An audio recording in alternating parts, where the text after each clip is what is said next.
Hey guys, welcome back to Jody Hughes Music. I'm out here in the beautiful outdoors here in Georgia, and today we're going to learn something I don't talk about much on this channel because everybody else talks about it. I'm going to teach you an Earl Scruggs backup lick, and kind of the premise of this video is I just want to show you what you can do with one lick, and we're going to take it through some different keys. I'm going to play the lick for you, and then I'll go over what in the world I'm doing here. So here we go.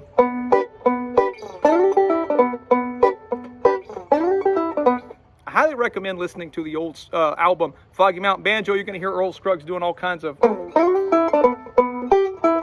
nice little slidey licks. When I was a kid, I had the LP and that record, and I would take the stereo and I would pan it to either the right or the left so I could hear only the banjo, and that was really cool back then. But anyways, I'm going to get into this, and basically, there's two places that I use this mainly. Actually, three places now, think of it. There's the static G chord, so like if I'm just playing in G, coming back to G, or over a 1 to 4, or in this case a G to C lick.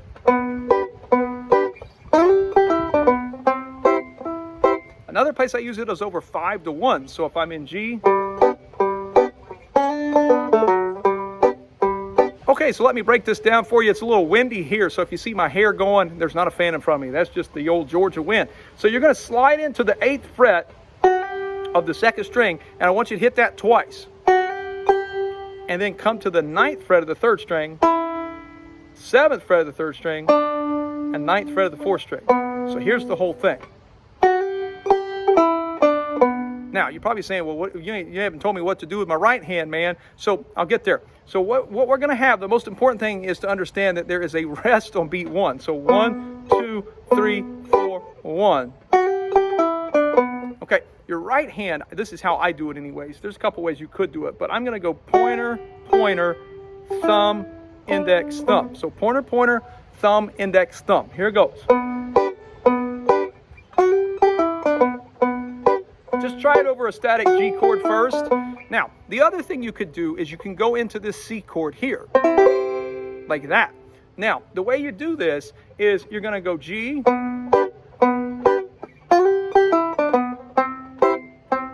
and just walk in. Now, there's all sorts of songs. I'm going to do Will the Circle Be Unbroken. Will the circle, da, da, da, da, da.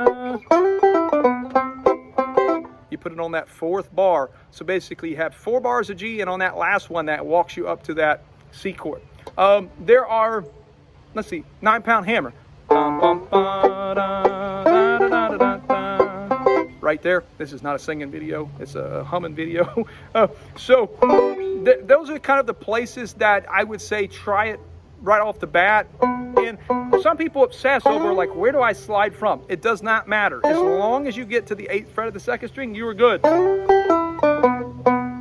So that's the first place to use it. Now, let's talk about, or the first two places, because you got G and then G to C. Let's talk about the final one. So I also use it over a D. I call this the diagonal position here.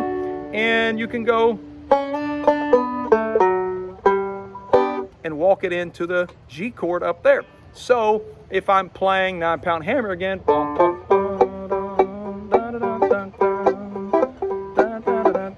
here,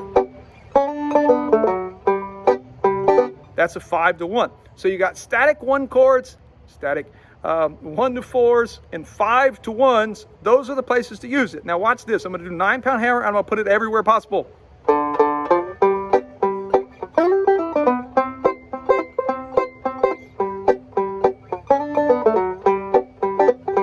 See that? I'm going to do it again. G, lick, C, C, back to G, lick. Okay, that's the deal. So you want to be able to put this anywhere. Now, let's go beyond a song. You basically want to be able to call out a chord and be able to put this lick over that chord. So I'll do this. E. A flat. I don't know, a high C. Wasn't that a drink? High C? Yeah, that's a drink. So I'm going to kind of blast through a G, C, D position again, but this time I'm going to go up higher. So here goes G. C, G, D. There you go. That's another Earl Scruggs kind of lick there. I love Earl Scruggs, but like I said, there's so many people that have already broke down everything that he does, right? But I just want to present like something that I use all the time, perhaps too much. And I'd even argue that they used it too much. I mean, they use it all the time. And J.D. Crow's probably one of my favorite backup banjo players. And listen to him. You know, a lot of my students get these books that have like thousands of backup licks. And I tell them, like, you don't need that much stuff. And if you listen to Crow, he doesn't have like 1,000 licks. He's just great at putting in the ones that he does know in a bunch of different places. And so that's the skill. You want to be able to say, oh, F chord. Let's take, I don't know, Salt Creek B section. You could be able to go F. You get the idea. Here we go. One more time, slow. Rest.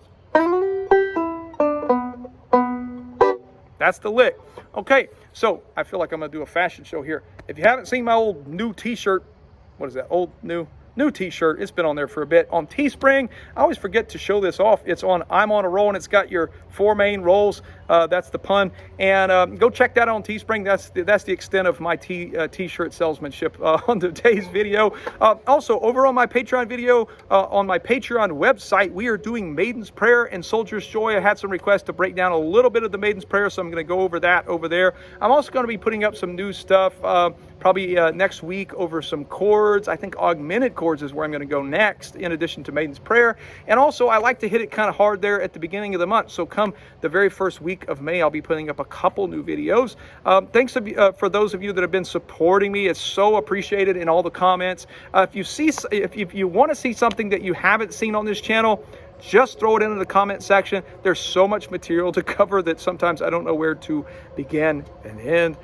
So those comments really help me out. Just want to say thank you once again, and I hope you the best on your banjo journey.